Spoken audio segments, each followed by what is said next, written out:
Mateo capítulo 6, el Padre Nuestro. ¿Cuántos de nosotros lo sabemos de memoria?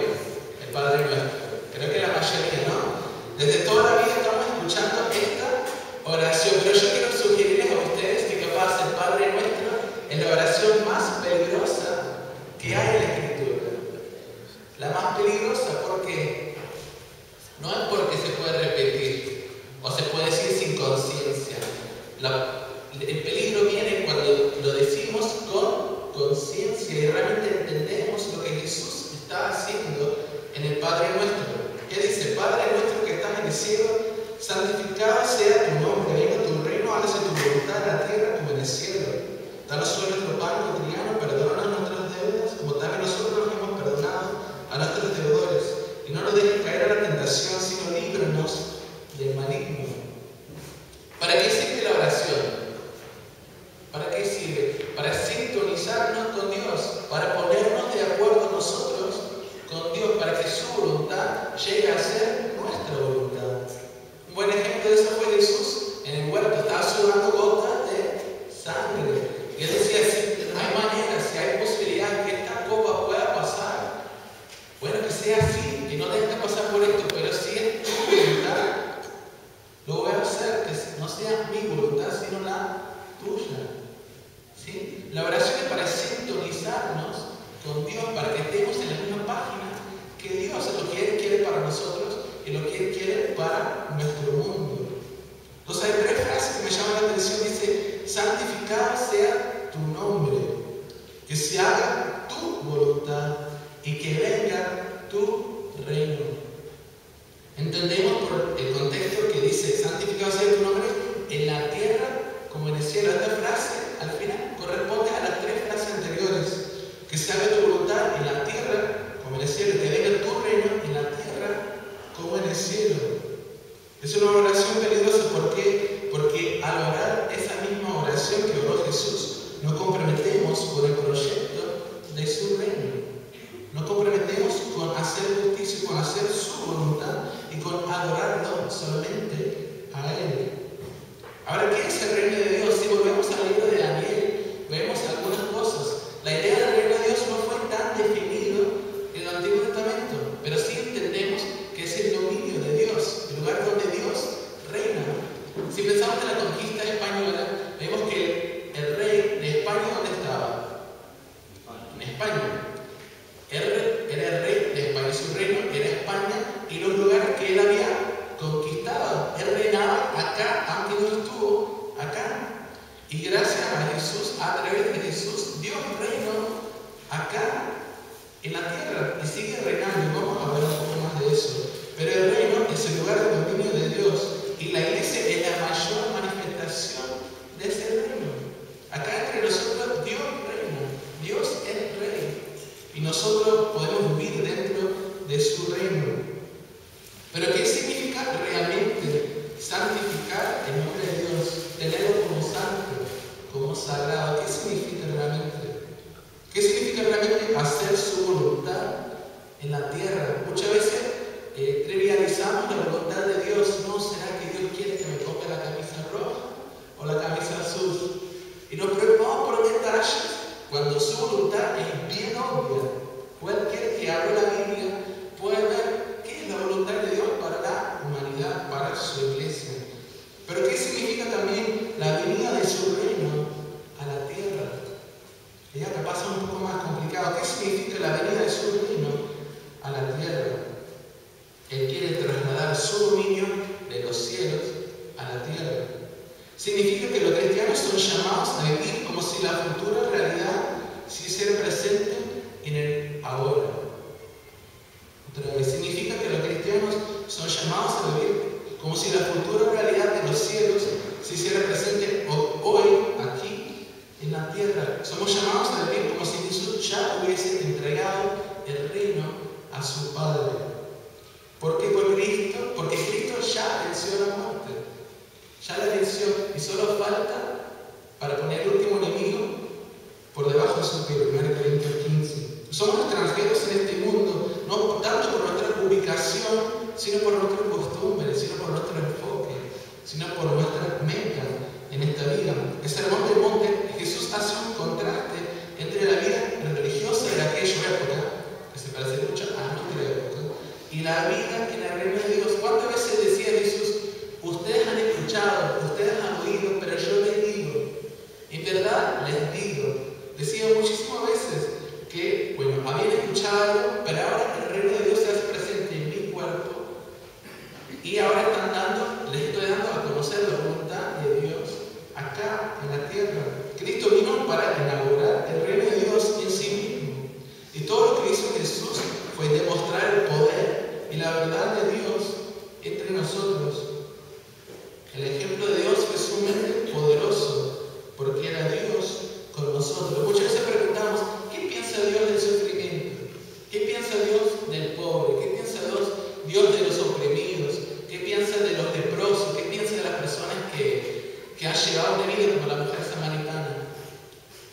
qué piensa Dios, porque sabemos qué pensaba Jesús.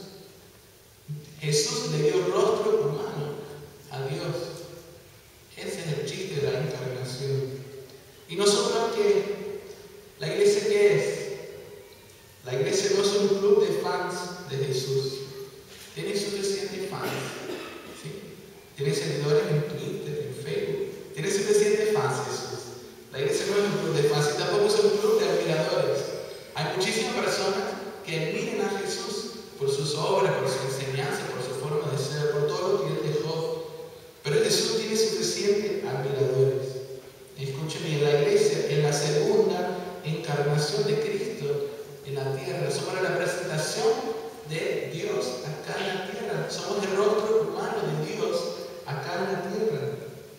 Damos la cara por Dios en cuanto a su voluntad y su movimiento, su obra en este mundo. Dios obra a través de nosotros, pero gracias a Dios no únicamente a través de nosotros. También obra a pesar de nosotros. Pero Dios elige obrar también a través de nosotros. Y Dios no quiere que seamos sus fans y sus admiradores. Quiere que seamos sus discípulos, que seamos su cuerpo. Cuando pensamos en la misión de Jesús, ¿qué fue la misión de Jesús? Jesús dijo en varias partes que tenía una misión. Una vez dijo, yo no he venido a ser servido, sino a servir y dar mi vida en rescate por muchos. Jesús vino con la misión de dar a conocer el reino de su Padre, de expandir el reino de su Padre, que el dominio, que la influencia, que el conocimiento de Dios expandiera por toda la tierra. Entonces, ¿cuál es nuestra misión? Si nosotros damos la cara por Dios como Jesús daba la cara, si nosotros somos el rostro humano de Dios acá en la tierra como Jesús lo fue, ¿será que nuestra misión es igual a la misión de Jesús? Yo creo que sí. Nuestra misión no es venir, marcar tarjeta, estar acá, enseñar, escuchar, qué lindo que está. Es mucho más que eso. Es expandir el reino de Dios, trabajar para el reino de Dios, es difundir el Evangelio, vivir el Evangelio. Cuando vemos que la iglesia hace su trabajo, nos alegramos. ¿Sí? A mí me encanta acá que la iglesia es como las Naciones Unidas. ¿Sí? Tenemos de todas partes. Y a veces echamos bromas porque yo no te entiendo a ti, tú no me entiendes a mí, que digo algo que te parece grosería, y después tú dices algo que yo no entiendo. Y así, pero es una señal de la venida del reino de Dios. Porque ¿dónde se da en este mundo que tanta gente, tantas diferentes colores y sabores se junten bajo un solo techo con un solo propósito? No sucede mucho. Es una señal del reino de Dios, de la comunidad, los almuerzos que nosotros hacemos. Es señal de la abundancia, de la provisión de Dios acá en la tierra. Cuando se juntan los jóvenes y podemos verlos crecer, podemos verlos aprender, madurar, entender lo que Dios quiere para ellos, es señal del reino de Dios en la tierra. A veces decimos, esto parece un pedacito del cielo. Y esa es la idea, que podamos crear un pedacito del cielo, que Dios hace a través de nosotros un pedacito del cielo acá en la tierra. Eso es lo que quiere decir, que venga tu reino, que se manifieste la presencia de Dios entre nosotros. La iglesia de este mundo, quería hablar esta mañana de 3 propósitos que tiene. La iglesia tiene muchísimos propósitos, pero quiero hablar de 3 esta mañana. Primeramente, la iglesia tiene que ser la voz de Dios en nuestra ciudad, que clama por la justicia, por la paz y el amor. Cuando la Biblia habla de justicia, no lo habla en sentido jurídico necesariamente. A veces sí, a veces decía en el Antiguo Testamento del profeta, ustedes han descuidado a los huérfanos, las viudas, los pobres, no han hecho justicia con ellos. En ese sentido, en la justicia jurídica, o sea, ustedes están oprimiendo a un pueblo, a la minoría, a los marginados, que ustedes deberían rectificar eso. O sea, justicia sí tiene ese sentido, pero el otro sentido de la justicia es que la justicia, lo justo, es la voluntad de Dios. Porque Dios es justo, lo que Él desea es justicia. Dios quiere que obramos como Él obraría acá en la tierra. Vemos la justicia cuando nosotros podamos mirarle la cara a alguien que es invisible para la sociedad. Cuando nosotros podemos mostrar amor a una persona que nos percibe, que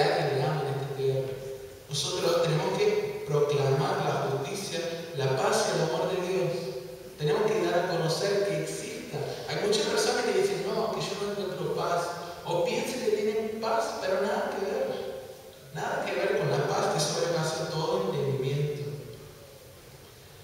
Hablando con un señor un día, decía que no hay forma de hacer justicia en este mundo tan corrupto, que hay que ser justo para ganar, hay que ser justo para laburar, hay que ser justo para vivir bien. Y no es así. Tenemos que mostrar que con la justicia de Dios se puede vivir y se puede hacer una vida hermosa acá en la tierra. Buscamos 1 de Pedro, capítulo 2. 1 de Pedro, capítulo 2. Aquí habla de un pueblo que Dios hizo.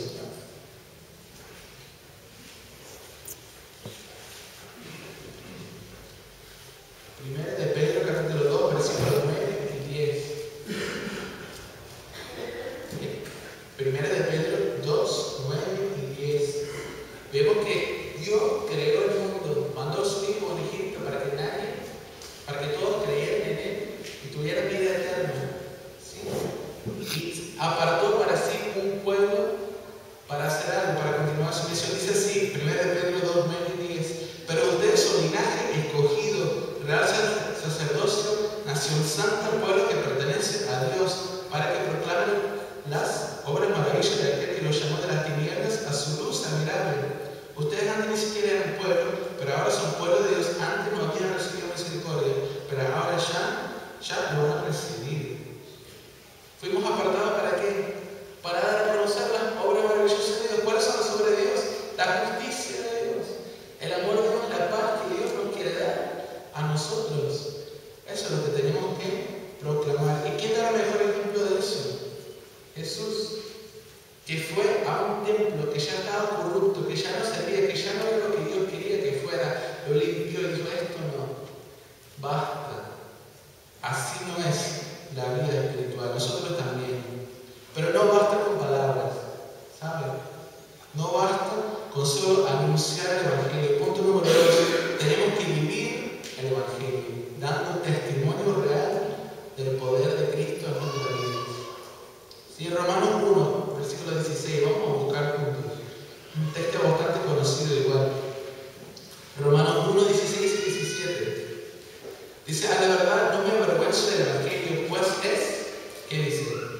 Poder de Dios para la salvación de todos los que creen, de los judíos primeramente, pero también de los gentiles.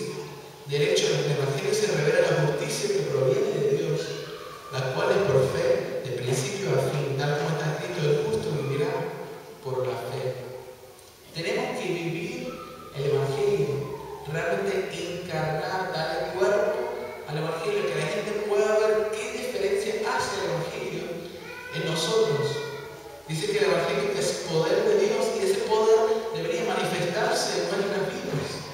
Nosotros debemos dar testimonio de ese poder, viviendo como si ya estuviera presente el reino de Dios en su totalidad entre nosotros. Pablo fue un buen ejemplo de eso. Vamos a Gálatas capítulo 2. Gálatas capítulo 2, 19 y 20. Gálatas 2, 19 y 20 dice así: yo por mi parte, mediante la ley, he muerto a la ley, a fin de vivir para Dios. De vivir para Dios. He sido crucificado con Cristo, y ya no vivo yo, sino que Cristo vive en mí. Lo que ahora vivo en el cuerpo, lo vivo por la fe en el Hijo de Dios, que me amó y dio su vida por mí. Jesús no pide que le agreguemos a nuestra vida. Jesús no pide un espacio. Jesús nos pide un tiempito. Jesús no quiere tomar café con vos. Jesús no quiere de vez en cuando estás angustiado, que acudes a Él. Él te quiere a vos, quiere todos. Y Pablo decía: he muerto con el fin de vivir ¿para quién? Para Cristo. He sido crucificado con Cristo y ya no vivo yo. Es la palabra que más escuchamos. Yo quiero esto. No, pero a mí no me parece, yo pienso tal cosa. Y Pablo dice: yo pierdo él. Lo pierdo. ¿Con qué fin? ¿Con qué fin me crucifico? ¿Con qué fin me muero? Para que ya no vivo yo, sino que Cristo vive en mí. Es como que Cristo se apoderara de nuestro cuerpo.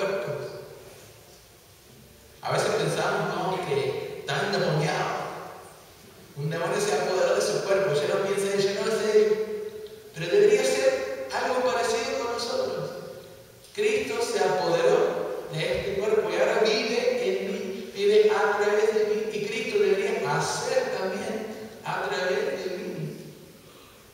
Muchas veces hablamos de anunciar el Evangelio. Cuando pensamos anunciar o proclamar, si vemos el ejemplo de Jesús, proclamaba de dos maneras: anunciando con su boca y demostrando con sus acciones.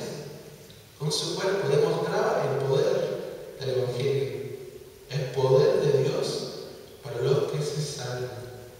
Entonces, el punto número uno, tenemos que ser la voz de Dios en nuestro mundo, pero no es suficiente hablar, tenemos que vivir la verdad del Evangelio dando testimonio del poder de Cristo con nuestras vidas. Y número tres, tenemos que crear una comunidad alternativa para encarnar la verdad del Evangelio. El mundo está cansado de discursos. ¿Se han dado cuenta? Yo fui a tomar un café no, estaba tomando mate, porque soy argentino, ¿no? Estaba tomando mate en el Parque Rivadavia y se me acercaron 2 o 3 personas para hablarme de unos cursos, de unos talleres, que esto, que la filosofía unificada, que no sé qué, que bueno, la meditación esto, la yoga aquello, y la gente estaba cansada de escuchar teorías. Bueno, pero si pensás así, si pensás así, la gente está cansada, siempre todo un discurso, todos venían a escuchar esto, venían a aprender aquello. La gente quiere ver el Evangelio. ¿Sí? Un teólogo africano dijo: la mayoría de mi país es cristiano, pero falta ver, saborear, oler y sentir el Evangelio. Falta que sea palpable, que dice: esto es el Evangelio, esto es una vida transformada por Dios, esto es lo que Jesús decía. ¿Se acuerdan del pedacito del cielo? Esto es cómo va a ser cuando Dios llena la tierra de su conocimiento. El conocimiento estará lleno de la tierra, ¿no? Cuando Dios invade nuestra tierra totalmente, cuando se hace presente su reino acá con nosotros. Tenemos que crear una comunidad alternativa, porque la gente ha dejado de creer que haya mejores opciones en la vida. ¿Por qué tantos jóvenes les gusta la marihuana? Yo me pregunto, y no sé, no entiendo. Pero por todas partes los jóvenes están buscando un escape, una salida, están buscando compartir algo con alguien que tiene sentido, que le da propósito, que le da valor a sus vidas. Y no lo van a encontrar si no tienen una comunidad alternativa a la cual pertenecen. Si no ven otra cosa. Los jóvenes están buscando amor y lo han confundido con el sexo. La gente está buscando consejo de Dios, está buscando sabiduría y van a psicólogo. El psicólogo tiene su lugar, pero la sabiduría de Dios no está ahí. Tenemos que crear una comunidad alternativa para encarnar la verdad del Evangelio. ¿Dónde lo vamos a desarrollar como seres humanos? Dios es sumamente sabio, porque el hombre, cuando hace instituciones para educar, hace colegios, ejércitos, clubes. Dios hace la familia.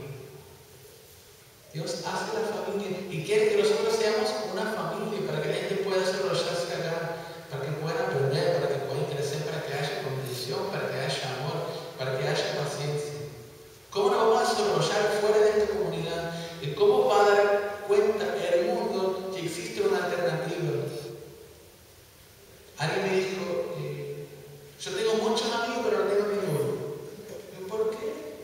No, porque un amigo verdadero no existe. Le dije: yo tengo 2. ¿En serio? Sí, venía a ver. No, es mentira, me dice. Que venía a la iglesia para que tú veas cómo es la gente. Pero no somos así porque todos somos chéveres, porque somos gente buena, somos gente hermosa, aunque sí. Somos así porque Cristo ha hecho posible una nueva vida gracias a su resurrección. Gracias a eso nosotros podemos vivir de manera distinta. Podemos encarnar la verdad del Evangelio en esta comunidad, donde vamos a aprender a ser pacificadores, donde vamos a aprender a depender de Dios, de ser pobres en espíritu, donde vamos a aprender a amar, donde vamos a aprender a perdonar. Si no es aquí, en la iglesia. ¿Saben qué? En la legislación de Argentina están tratando temas que son muy importantes para los valores. ¿Sí? El matrimonio igualitario, el aborto, el uso de drogas, todo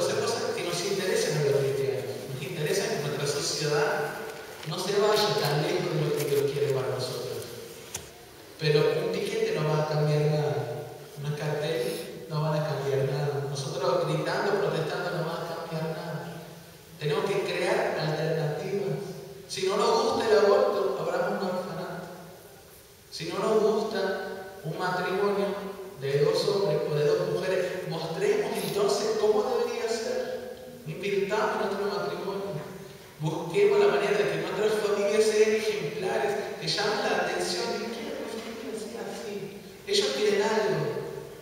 Lo que hacen ellos parece interesante. ¿Por qué son así? ¿Por qué son tan diferentes, tan extraños?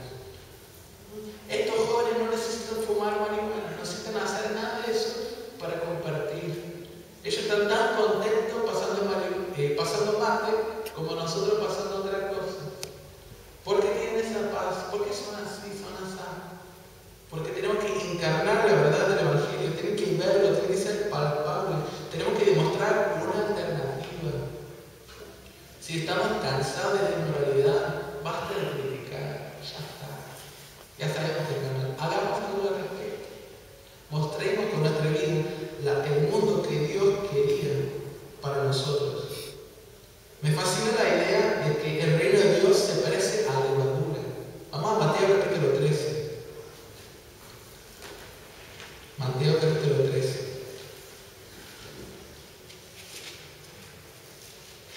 Mateo 13, 33. Dice así. Les contó otra parábola más, dice Jesús.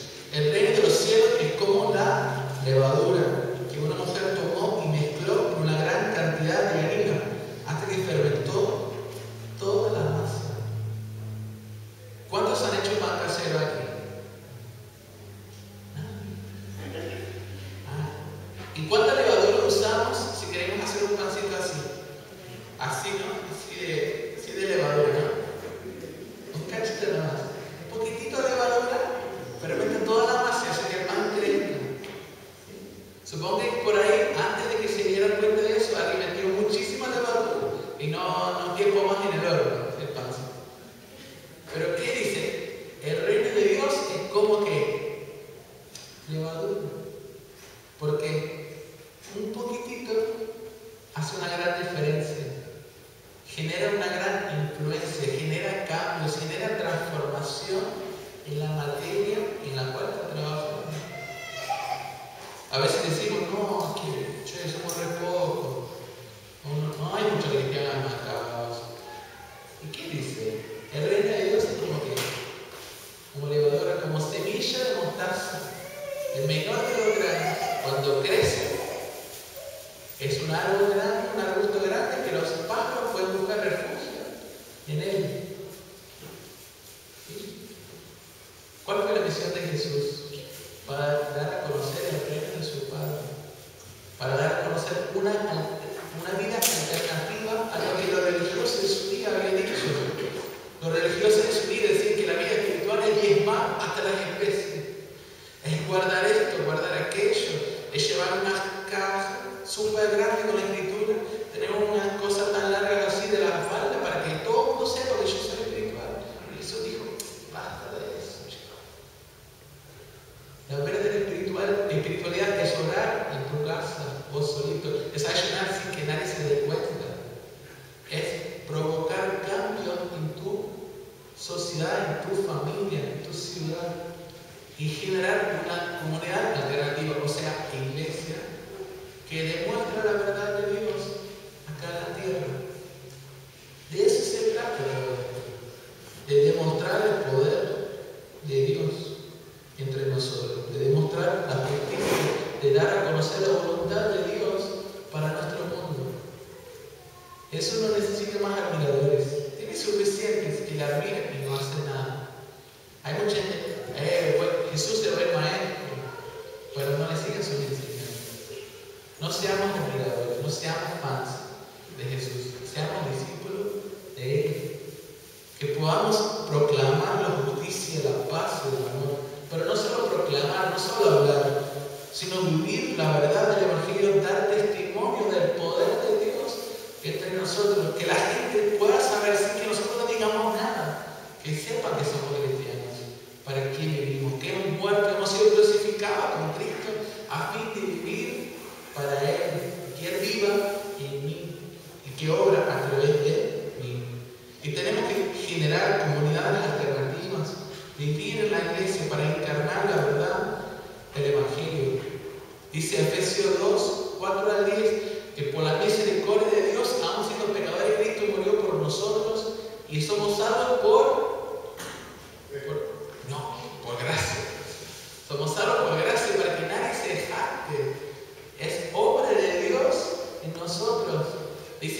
2 o 3 veces somos salvos por gracia, pero al final, versículo 10, hay una sorpresa, dice, pero fuimos creados en Cristo Jesús, ¿para qué?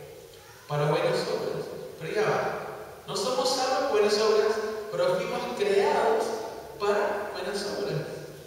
O sea, haciendo buenas obras, encarnando la verdad del Evangelio, dando testimonio del poder de Cristo en mí, no gano mi salvación, lo hago porque ya soy salvo. Muestro el poder de Dios, vivo una vida diferente, transformada, vivo una vida de amor, de paz y justicia, porque Dios me salvó. Ya que no me tengo que preocupar por mi pecado, puedo preocuparme por la justicia de Dios. Romanos 6 dice, ahora no pueden ofrecer los miembros de tu cuerpo para obra de injusticia. Ahora tienen que ofrecer los miembros de tu cuerpo para la justicia. Hemos sido rescatados, redimidos, porque Dios quiere redimir toda su creación. Absolutamente toda, Romanos 8. Quiere redimirlo todo y nosotros tenemos que formar parte de esa misión, porque si no, no hemos entendido nada. Es un privilegio, es una bendición ser parte de esa misión. Es difícil porque dice Jesús, ¿qué tiene que hacer? Dejar todo. El hombre decía, tengo que enterrar a mi papá. ¿Cuál era lo chistoso? Su papá no había muerto todavía, porque si no, no estaría en la plaza escuchando a Jesús. Quería dejar que su papá muriera para después enterrarlo y después seguir a Jesús. ¿Y qué dijo Jesús? Deja que los muertos entierren a los muertos. Si vos no tenés tiempo para Dios, Él no puede darte la bendición de ser parte de su reino. Si no lo reconoces delante de los hombres, el Hijo del Hombre no lo va a reconocer delante de su Padre cuando venga en su gloria. Es emocionante, tenemos que negar un montón de cosas, tenemos que rendir un montón de cosas en nuestras vidas, tenemos que soltar cosas, decir, mira, esto no me conviene, esto no es una manifestación de la justicia de Dios en mi vida, tengo que dejar esto. Yo no estoy amando como Cristo ama, tengo que dejar esto. Es una vida de negación, pero es una vida de abundancia. ¿Qué dice Jesús? Yo he venido para que tengan vida y vida en abundancia. Si conocemos cristianos que ya tienen 70, 80, 90, 100 años, ¿qué dicen toditos? Vale la pena. Vale la pena perder o dejar todo. Dice Jesús, si pierdes tu vida por mi causa, por el Evangelio, la hallará, la salvará. No nos desanimemos en el proyecto del reino de Dios.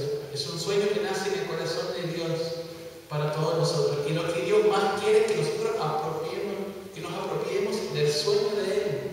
Que su reino se haga realidad entre nosotros acá en la iglesia.